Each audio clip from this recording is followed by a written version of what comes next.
USS George Washington has dropped anchor for the last time of her 2011 fall patrol. So do you recognize this famous skyline?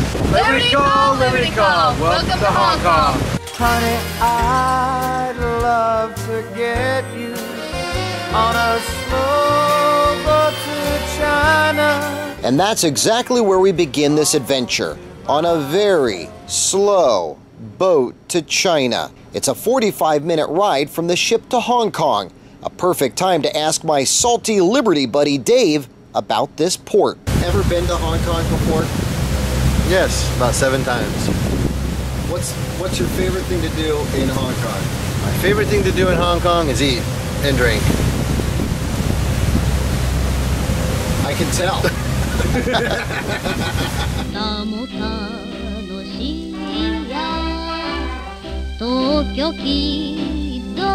Today, Hong Kong is a part of China, but for years it was a British colony. Today, most of the signs are still in English. Most of the people still speak English. So being a foreigner in this foreign land isn't so difficult.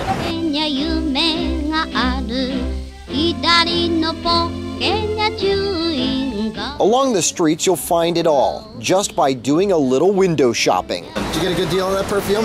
Half price. How much? Very best price, my friend. I'll take 2 of these and 4 of these and, oh baby, just 1 of these will suit me just fine. On the street, I met a guy who said he had a good deal on watches and ended up here. How much for this one? This one, Hong Kong or US dollar? US dollar. $90. It's a good thing I didn't buy one because that's illegal. If you get approached by a guy selling watches, don't give him the time of day. To get around, you have every option. Car, bus, plenty of sites within walking distance, or you can take the train. Just be prepared to get nice and close with your neighbor.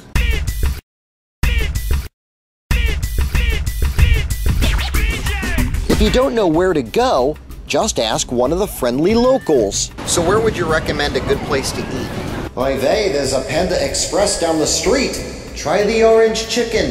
Is there really a Chinatown here? The whole place is a giant Chinatown. Are you kidding me? I'm just thinking about going and seeing a movie. Any good recommendations? Me, I like Kung Fu Panda too. It's over at the AMC. Hong Kong is made up of districts, and this one is a must-see. In Wan Chai... No, not Wang Chung, Wan Chai. Here, the food doesn't come any fresher. Some is still breathing, some is still squirming. Yummy. If jewelry is your thing, head over to Kowloon. Gold, silver, rubies, and diamonds. And here's an ancient Chinese secret for buying the perfect gift. Ask what the spouse wants. Because we are men. What she wants. This is the most important. It's not what we want. Speaking of secrets, Kowloon is also where the stars, and more stars come for quality clothing and suits. I don't really care about how famous they are. The important is I take care of everybody the same way. But quality doesn't come cheap. Tailored shirts cost about $100. Your average suit, about $1,000.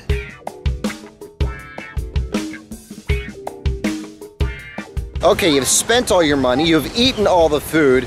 Now it's time to relax. A nice little stroll through Hong Kong Park.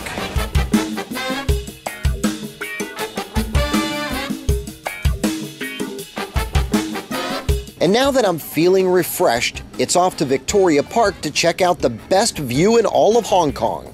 Excuse me, which way to the Peak tram? Straight ahead, then turn left. You can't miss it. Sure enough, the fish was right. One of the popular places to visit is Victoria Peak. You want to see it at sunset. Just make sure you get in line for the Peak tram a little earlier than we did.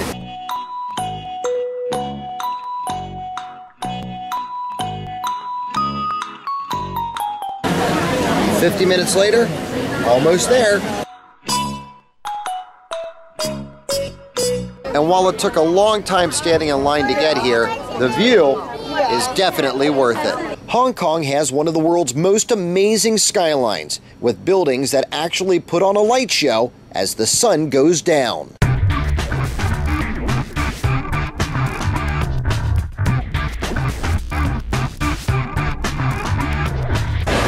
done admiring the pretty lights, you might want to come here. This is the Lai Quan Fong Entertainment District.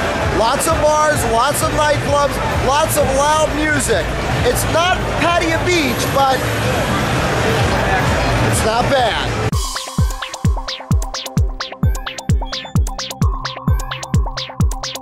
And this would be perfect timing for a word from our sponsor, CSAD, the Coalition of Sailors Against Destructive Decisions. Join CSAD because you don't want to end up like this guy. The next morning, another long boat ride from ship to shore. Something tells me the crew just isn't as excited. From the ferry to the train, toss in a little walk, and we end up here, taking a crystal cabin cable car ride across Lantau Island. If you're afraid of heights, the expression, "don't look down," takes on a whole new meaning.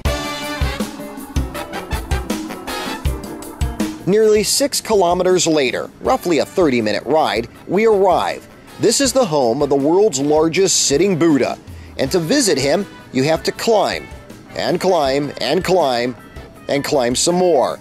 In all, nearly 300 steps to the top.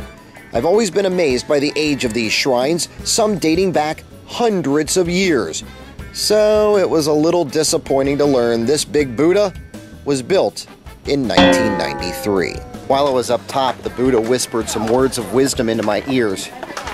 Those words, going down is a lot easier than coming up. With time running out on this port visit, I still need a few souvenirs for my family. By jumping on a number 6 bus, you're treated to a ride to the south side of the island. A beautiful ride offering amazing views along a narrow drive. And when the bus comes to a stop, you've arrived at Stanley Market. In Busan, South Korea, you found plenty of knockoffs on Texas Street, but here in Stanley Market, you'll find the knockoffs, but you'll also find the real thing. I'm trying to barter. I still haven't had any success yet, but I will not take sticker price. Not gonna do it. And if you've had your fill of Chinese food, well then, that's cool. Down here you'll find burgers, pizzas, fish and chips, and plenty of beer. And with that, it's time for USS George Washington to head home and wrap up her 2011 patrol. My last port visit as a member of the crew. So what's in store for 2012? I'll say it one last time. You'll just have to keep it anchored here to find out.